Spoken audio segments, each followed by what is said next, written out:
നമസ്കാരം, പ്രവാസി മലയാളിയിലേക്ക് സ്വാഗതം. ഹമാസ് നടത്തിയ ആക്രമണത്തിന് പിന്നാലെ ഇസ്രായേൽ പാലസ്തീൻ പ്രശ്നം രൂക്ഷമാകുന്നു.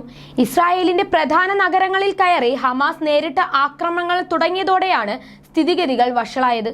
ഹമാസിന്റെ ആക്രമണത്തിൽ മേയറടക്കം കൊല്ലപ്പെടുകയും നിരവധി സിവിലിയൻസ്മാർക്ക് പരിക്കേൽക്കുകയും ചെയ്തു.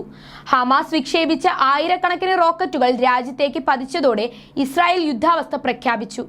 മോട്ടോർ സൈക്കിളുകളിലും SUVകളിലും പാരാഗ്ലൈഡുകളിലും ഹമാസ് തീവ്രവാദികൾ ഇസ്രായേലിന്റെ തെക്കൻ പട്ടണങ്ങളിൽ നുഴഞ്ഞു കയറുകയായിരുന്നു. ഹമാസിന്റെ ആക്രമണങ്ങളുടെ നിരവധി ചിത്രങ്ങളാണ് സോഷ്യൽ മീഡിയയിൽ പ്രചരിക്കുന്നത്. ഹമാസ് ഇസ്രയേലിനുള്ളിൽ കടന്ന് ആക്രമണം തുടങ്ങിയതോടെ പശ്ചിമേഷ്യ യുദ്ധമുനമ്പിൽ. യുദ്ധ സാഹചര്യമാണ് നേരിടുന്നതെന്ന് ഇസ്രായേൽ പ്രധാനമന്ത്രി ബെഞ്ചമിൻ നെതന്യാഹു അറിയിച്ചു. അപ്രതീക്ഷിതമായി ഇസ്രായേൽ നഗരങ്ങളെ ലക്ഷ്യമിട്ട് 5000 റോക്കറ്റുകൾ തൊടുത്തതായാണ് ഹമാസ് അവകാശപ്പെട്ടത്. പിന്നാലെ ഇസ്രായേൽ നഗരങ്ങളിലേക്ക് ഹമാസ് തീവ്രവാദികൾ കടന്നുകയറുകയും ചെയ്തു. കനത്ത തിരിച്ചടി ഉണ്ടാകുമെന്ന് മുന്നറിയിപ്പ് നൽകിയ ഇസ്രായേൽ യുദ്ധത്തിന് തയ്യാറെന്ന് പ്രഖ്യാപിച്ചു. തുരുതുരാ റോക്കറ്റുകൾ തൊടുത്ത് ഇസ്രായേൽ നഗരങ്ങൾക്കു നേരെ ഹമാസ് ആക്രമണം അഴിച്ചുവിടുകയായിരുന്നു. യന്ത്രത്തോക്കുകളുമായി അതിർത്തി കടന്ന് ഇസ്രായേലിനുള്ളിൽ കടന്ന ഹമാസ് സായുധ സംഘം വെടിവെപ്പും തുടങ്ങി. ആളുകൾക്ക് നേരെ വിവേചനരഹിതമായി ഗ്രാനേഡ് ആക്രമണവും വെടിവെപ്പും ഉണ്ടായതായി ഇസ്രായേൽ അറിയിച്ചു. ഒരാൾ കൊല്ലപ്പെട്ടു, നിരവധി പേർക്ക് പരിക്കുണ്ട്. ജെറുസലേം, ടെല്ലവീവ് അടക്കം പ്രധാന ഇസ്രായേൽ നഗരങ്ങളിലെല്ലാം ആക്രമണമുണ്ടായി.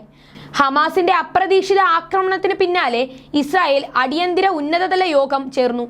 ഇസ്രായേൽ സൈന്യം യുദ്ധത്തിന് തയ്യാറാണെന്ന് പ്രഖ്യാപിച്ചു. ആക്രമണത്തിന് ഹമാസ് ഭീകര സംഘം വലിയ വില നൽകേണ്ടി വരുമെന്ന് ഇസ്രായേൽ പ്രതിരോധ വക്താവ് പറഞ്ഞു. അൽ-അഖ്സ പള്ളിക്കു നേരെ നടന്ന ഇസ്രായേലി അതിക്രമങ്ങൾക്ക് മറുപടിയായാണ് ആക്രമണമെന്നാണ് ഹമാസിന്റെ വിശദീകരണം. മുൻപ് ഹമാസ് പ്രകോപനം സൃഷ്ടിച്ചപ്പോഴൊക്കെ ഇസ്രായേൽ നടത്തിയ തിരിച്ചടികളിൽ 100 കണക്കിന് സാധാരണക്കാരാണ് കൊല്ലപ്പെട്ടത്. ഏറെ മാസങ്ങളായി താരതമ്യേന ശാന്തമായിരുന്ന മേഖല പൊടുന്നനെ യുദ്ധ സാഹചര്യത്തിലേക്ക് എത്തിയത് ആഗോളതലത്തിൽ തന്നെ ആശങ്കയായിട്ടുണ്ട്. വിവിധ അറബ് രാജ്യങ്ങളുമായി ഇസ്രായേലിന്റെ ബന്ധം മെച്ചപ്പെട്ടതിന് പിന്നാലെയാണ് ഹമാസ് സായുധ സംഘം യുദ്ധസമാന ആക്രമണം തുടങ്ങിയതെന്നതും ശ്രദ്ധേയം. ഇസ്രായേലിന്റെ വിവിധ ഭാഗങ്ങളെ ലക്ഷ്യമിട്ട് ഗാസ നടത്തിയത് 2.5 മണിക്കൂറിലേറെ തുടർച്ചയായി നീണ്ടുനിന്ന ആക്രമണമാണ്. ഇസ്രായേലിലെ ഇന്ത്യൻ പൗരന്മാർക്ക് ഇന്ത്യ ജാഗ്രത നിർദ്ദേശം പുറപ്പെടുവിച്ചു.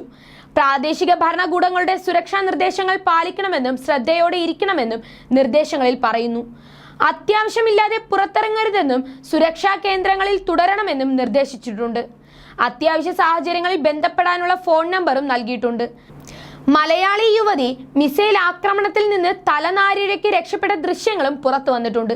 അതിനിടെ ഡൈറോത്തിൽ വീടുകൾ ഹമാസ് പ്രവർത്തകർ പിടിച്ചെടുത്തതായി റിപ്പോർട്ടുകളുണ്ട്. ആക്രമണത്തിൽ പരിക്കേറ്റവരിൽ ആഷ്കലോണിലെ ബാർസിലായി ആശുപത്രിയിൽ 68 പേരും ബീർഷെവയിലെ സൊറോക്ക ആശുപത്രിയിൽ 80 പേരും ചികിത്സയിലുണ്ടെന്ന് അധികൃതർ അറിയിച്ചതായി BBC റിപ്പോർട്ട് ചെയ്തു. ഹമാസിന്റെ ആക്രമണത്തെ തുടർന്ന് മധ്യ തെക്കൻ ഇസ്രായേലിലെ വിമാനത്താവളങ്ങൾ അടച്ചു. ഇസ്രായേൽ സൈനികരെ ആക്രമണത്തിന്റെയും സൈനിക വാഹനങ്ങൾ തീവെക്കുന്നതിന്റെയും ദൃശ്യങ്ങൾ പുറത്തു വന്നിട്ടുണ്ട്.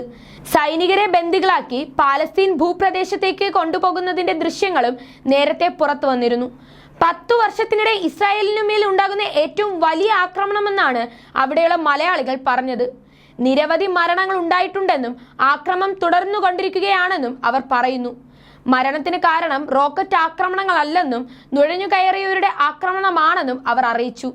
അത്യാവശ്യ കാര്യങ്ങൾക്ക് പോലും പുറത്തിറങ്ങരുതെന്ന നിർദ്ദേശമാണ് നൽകിയിരിക്കുന്നത്.